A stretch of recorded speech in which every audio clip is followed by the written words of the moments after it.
कर इस दुनिया से चला गया। घर की जिम्मेदारी अब करुणा पर आ गई। उसकी एक 8 साल की बेटी राधा और 6 साल का बेटा सुधीर था।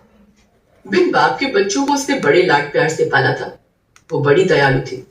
उससे जितना बन पाता उससे वो गरीबों को कुछ न कुछ दान पुण्य करती रहती थी। वो लोगों के घरों में काम करके अपने दोनों बच्चों का पालन पोषण करती है। जब भी छुट्टी वाला दिन होता तो करुणा अपने हाथों से मोमोज बनाकर अपने दोनों बच्चों को खिलाती। एक रोज, वाह माँ, ये मोमोज तो बड़े ही अच्छे हैं। सचमुच माँ, तुम्हारे हाथों में तो जादू है, जादू। मजा आ गया। माँ थोड़े और दो ना। हाँ हाँ, ये लो। मोमोज की खुशबू सूंघकर अब आस पड़ोस के और भी बच्चे वहां आ जाते हैं। काकी हमें भी दो ना मोमोज। हाँ काकी, हमें भी खाने हैं। अच्छा तो तुम दोनों यहाँ बैठ जाओ, मैं अभी तुम दोनों को मोमोज देती हूँ। करुणा ने उन दोनों बच्चों को भी मोमोज दिए। वो बच्चे भी स्वादिष्ट मोमोज खाकर बहुत खुश हुए। फिर राधा बोली, माँ आप तो अपनी मोमोज की दुकान ही खोल लो, देखना खूब बिक्री होगी और थोड़ी दाम कम रखना तो देखना खूब सारे लोग आएंगे खाने। बच्चों की वही बात करुणा को जच गई और उसने हवेली का काम छोड़कर एक ठेला खरीद लिया और उसमें मोमोज बनाकर बेचने लगी। उसने सिर्फ 20 रुपए के हिसाब से मोमोज बेचना शुरू कर दिया, जिससे उसे अच्छी खासी बिक्री होने लगी। अब उसने दोनों बच्चों को अच्छे स्कूल में पढ़ने डाल दिया। अब करुणा की मोमोज से अच्छी कमाई होने लगी। ऐसे वक्त गुजरा। करुणा बूढ़ी हो गई। राधा ने कॉलेज की पढ़ाई पूरी कर ली। अब वो शहर में एक अच्छी नौकरी पर लग गई। करुणा को लगा कि अब उसके अच्छे दिन शुरू होंगे, लेकिन राधा को अपने ही ऑफिस में काम करने वाले लड़के मिहिर से प्यार हो गया और 2 महीने के अंदर ही सबकी रजामंदी से उनकी शादी हो गई। शादी के बाद वो दोनों विदेश में नौकरी करने चले गए और वहीं जाकर बस गए। कुछ समय बाद सुधीर ने भी कॉलेज की पढ़ाई खत्म कर ली। जल्दी लौटना बेटा, ये बूढ़ी अब यहाँ अकेली रह गई।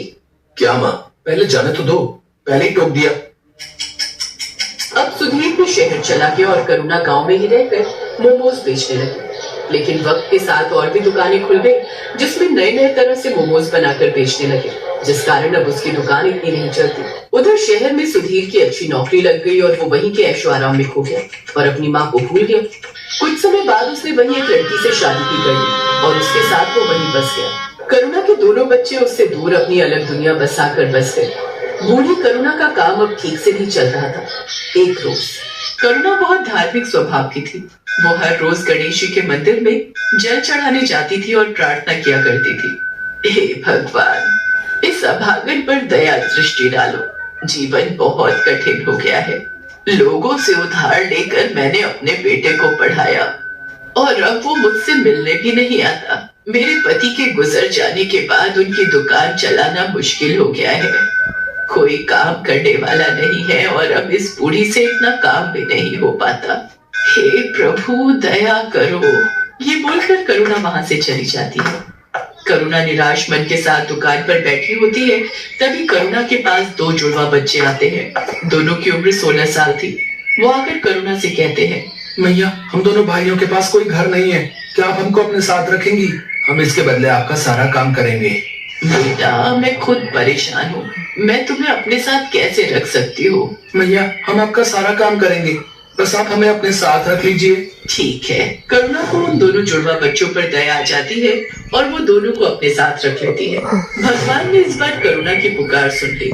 वो दोनों भगवान के भेजे हुए दूत थे, जिनको भगवान ने करुणा की मदद के लिए करुणा के पास भेजा था। करुणा मोमोज का सामान बना रही होती है। माँ जी, ये काम आप हमें दे दीजिए, मोमोज हम बना लेंगे, आप जाकर आराम कीजिए। करुणा रसोई घर से बाहर आ जाती है। वो दोनों बच्चे उसके बाद गेट लगा देते हैं। थोड़ी देर बाद गेट खुलता है। करुणा देखती है कि सारे मोमोज बहुत अच्छे से तैयार हो गए हैं। करुणा ये देखकर बहुत खुश होती है। अरे वाह, तुम दोनों ने तो बहुत अच्छा काम किया है। फिर करुणा उन दोनों बच्चों के साथ अपनी मोमोज की दुकान खोलती है और मोमोज बेचने लगती है। आइए आइए, स्वादिष्ट और मजेदार मोमोज खाइए और अपने घर भी ले जाइए। आइए आइए। आज करुणा के मोमोज में से ऐसी खुशबू आ रही थी जैसी कभी नहीं आई। पूरे बाजार के लोग मोमोज की खुशबू से आकर्षित होकर करुणा की दुकान पर आने लगे और देखते ही देखते करुणा की दुकान पर भीड़ लग जाती है। अरे एक प्लेट मोमोज दे दो, मुझे भी दे दो एक प्लेट। अरे वाह वाह वाह, इतने स्वादिष्ट मोमोज तो मैंने आज तक कभी नहीं खाए। वाह वाह वाह वाह वाह वाह। करुणा लोगों की ये सारी बातें सुनकर काफी खुश होती है। देखते ही देखते उसके सारे मोमोज बिक जाते हैं। आज तो बहुत अच्छी कमाई हो गई। अगर ऐसे ही मेरे मोमोज बिकने लगेंगे तो मेरा सारा कर्ज उतर जाएगा। दोनों बच्चे अब करुणा को कोई काम नहीं करने देते। दोनों मोमोज बनाते और करुणा के साथ उन्हें बेचने भी जाते। उन दोनों के बनाए मोमोज में ऐसा स्वाद था कि हर कोई उंगलियां चाटता रह जाता। एक रात की बात है, वो दोनों बच्चे रसोई घर का दरवाजा बंद करके मोमोज बना रहे थे। कमाल है, हर रोज ये दोनों रसोई घर बंद करके मोमोज क्यों बनाते हैं? आज देखती हूँ ये ऐसा करते क्या है। करुणा चुपके से जाकर खिड़की में से झांकती है। वो देखती है कि उन दोनों जुड़वा बच्चों के हाथ में से चमत्कारी शक्तियां निकलती हैं, जिससे मोमोज अपने आप बनते हैं। ये जादू देखकर करुणा दंग रह जाती है। वो तुरंत उन दोनों के पास जाती है। दरवाजा खोलो। जी माँ जी। तुम लोग कौन हो? क्या? मैंने सब देख लिया खिड़की में से, जल्दी बताओ। डरिए मत, हम आपको कोई नुकसान पहुंचाने नहीं आए हैं, बल्कि हम तो आपकी मदद करने आए हैं। हम भगवान के दूत हैं। हमें गणपति जी ने आपकी मदद के लिए भेजा है। क्या सच में गणपति भगवान ने आपको मेरी मदद के लिए भेजा है? हाँ माँ जी, आपकी परेशानी भगवान ने सुन ली और हमें आपकी मदद के लिए ही भेजा है। करुणा ये सब सुनकर बहुत खुश होती है। अब इसके बाद दोनों फरिश्तों के जादू से करुणा के दिन अच्छे होने लगे। दोनों दूत रोज अपने जादू से मोमोज बनाते और करुणा उसे बेच आती। देखते ही देखते करुणा की दुकान चल पड़ी। लोग उसके मोमोज दूर दूर से खाने आते थे। ऐसा करते करते करुणा ने एक बड़ी मोमोज की दुकान खोल ली और धीरे धीरे उसने अपने सारे कर्ज भी चुका दिए। अब करुणा के पास धन की कोई कमी नहीं थी। ये बात करुणा के बेटे सुधीर तक भी पहुंच जाती है।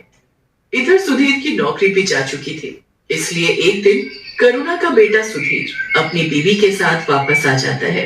माँ प्रणाम, देखो मैं आ गया। अरे सुधीर बेटा, तू आ गया। तुझे देखने के लिए तो ये आंखें तरस गई थी। हाँ माँ, मुझे आपकी बहुत याद आ रही थी। मुझे आप माफ कर दो, मैं पागल हो गया था जो आपसे मिलने नहीं आ रहा था। मेरी मति मारी गई थी, लेकिन अब मैं आ गया हूँ। अब आपको कोई परेशानी नहीं होगी। माँ ये देख, ये तेरी बहू है मीरा। नमस्ते मम्मी जी, हमें माफ कर दीजिए। बेटा मैंने तुमको माफ तो तभी कर दिया जब तुम मेरी आंखों के आगे आए। आज भगवान ने मुझे सारी खुशियां दे दी। अब मुझे कुछ नहीं चाहिए। चलो अब तुम घर में। क्या हुआ? तिजोरी की चाबी मिली? हाँ ये रही। अब फटाफट इस बुढ़िया के सारे पैसे निकालो और चलो निकलते हैं यहाँ से। हाँ चलो। मीरा और सुधीर चुपके से जाकर तिजोरी खोलते हैं और वो तिजोरी में से सारा पैसा निकालकर अपने बैग में भर लेते हैं और वहां से भाग जाते हैं।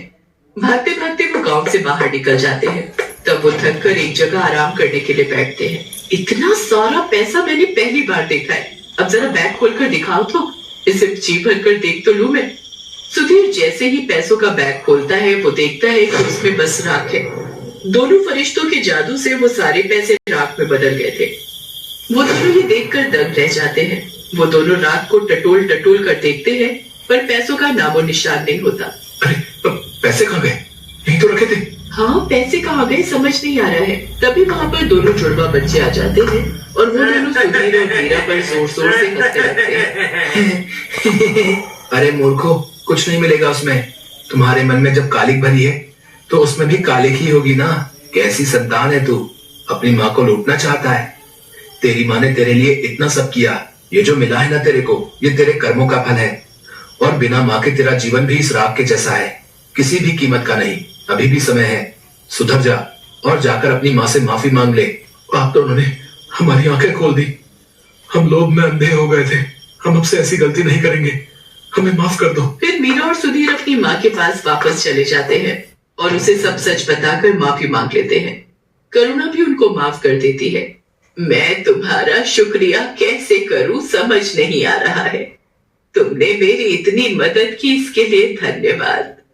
अब मुझे सब कुछ मिल गया है, मेरा बेटा, मेरी बहू, सब। इसकी कोई जरूरत नहीं है माता, हमने कुछ नहीं किया। ये सब कुछ भगवान ने कराया है। अब आपका जीवन अच्छा हो गया है, तो अब हमारा भी यहाँ से जाने का समय आ गया है। अब आप हमें जाने की अनुमति दें। ये बोलकर दोनों वहां से चले जाते हैं। अब करुणा का जीवन बहुत खुशहाल